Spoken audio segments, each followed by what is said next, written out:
Selamat berjumpa kembali dengan saya, Bapak Ibu sekalian, teman-teman sekalian, pada sesi ke-52 dalam serial Pembangunan sebagai Pemerdekaan. Pada sesi sebelumnya, saya menunjukkan kepada Bapak Ibu sekalian bahwa untuk mencapai untung-untung atau menang-menang, peluangnya itu ternyata sangat kecil. Dari 3 alternatif untuk masing-masing peserta atau yang bekerja sama, ternyata peluangnya hanya 1/9. Insight dari sini, kita memerlukan suatu proses yang mana kalau menurut istilah Mencur Olson, yaitu mengelola 3 hal, yaitu exit, voice, and loyalty. Orang tidak mau mencurangi kalau ada perasaan loyal.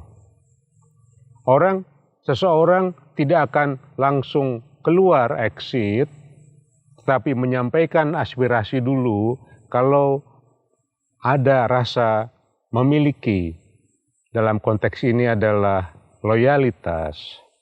Jadi, Bapak Ibu sekalian, untuk meningkatkan peluang terjadinya solusi untung-untung, win-win atau menang-menang, kita harus mengembangkan suatu, istilah saya, bukan kumpulan orang-orang, tetapi suatu persenyawaan orang-orang dalam hatinya, pikirannya, harapannya, menjadi bersenyawa dalam satu komunitas atau satu organisasi.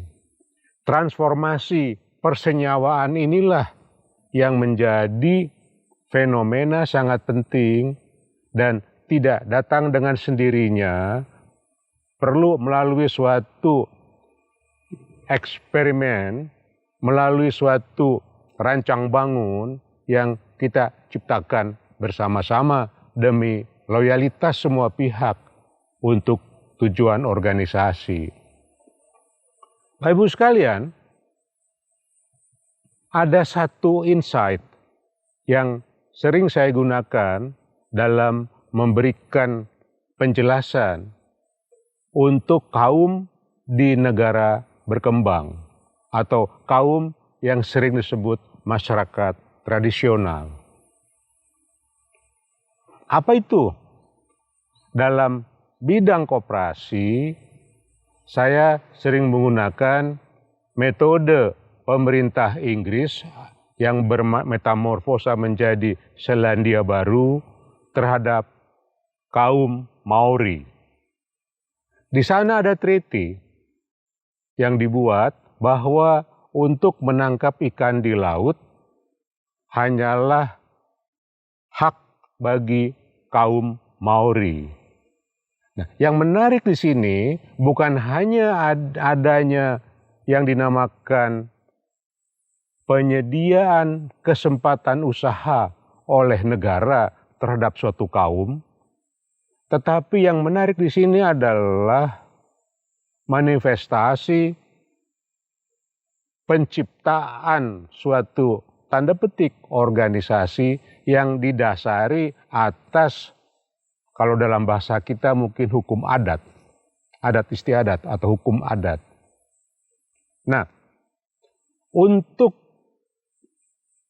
membangun suatu proses saling percaya, silih asah, silih asih, silih asuh, silih wangi, seperti yang saya pernah katakan pada sesi sebelumnya, dalam suatu organisasi bentukan baru, mungkin perlu proses panjang.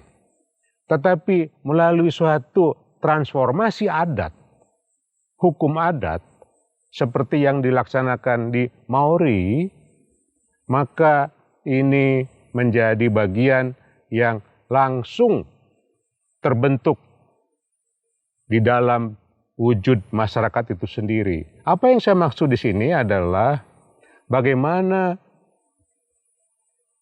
hukum adat ditransformasi menjadi hukum formal dalam konteks kita adalah anggaran dasar, anggaran rumah tangga, koperasi yang menyesuaikan diri dengan kondisi adat istiadat setempat dan pemerintah melegalisir ini. Dengan demikian, maka banyak proses bisa dilampaui, yaitu proses membangun pemahaman, membangun rasa percaya, membangun cili asah, cili asuh, cili asih tadi dan cili wangi tadi, ya, masuk ke dalam suatu proses yang sudah berlangsung selama adat itu ada berevolusi di situ. Tentu saja dalam bermetamorfosa, bertransformasi dari adat tradisional tadi perlu dilengkapi sesuai dengan perkembangan zaman, sesuai dengan perkembangan teknologi. Tapi itu adalah bagian pelengkap, bagian baru yang bisa dipelajari bersama, sehingga kita tidak perlu mereinventing dari nol mengenai bagaimana membangun saling hubungan, saling percaya untuk mendapatkan loyalitas, sehingga peluang terbentuknya, tercapainya kinerja yang saling menguntungkan bukan 1/9 katakanlah, tetapi menjadi 8/9. Itulah energi yang kita perlukan supaya kita berevolusi makin hari makin besar, makin baik dan makin maju. Itulah manfaat kita kembali melihat hukum adat yang ada dalam masyarakat kita, tentu yang masih ada. Kalau yang belum ya masuk ke dalam dunia modern langsung. Demikian untuk uraian sesi ke-52 ini. Terima kasih atas perhatian Bapak Ibu sekalian.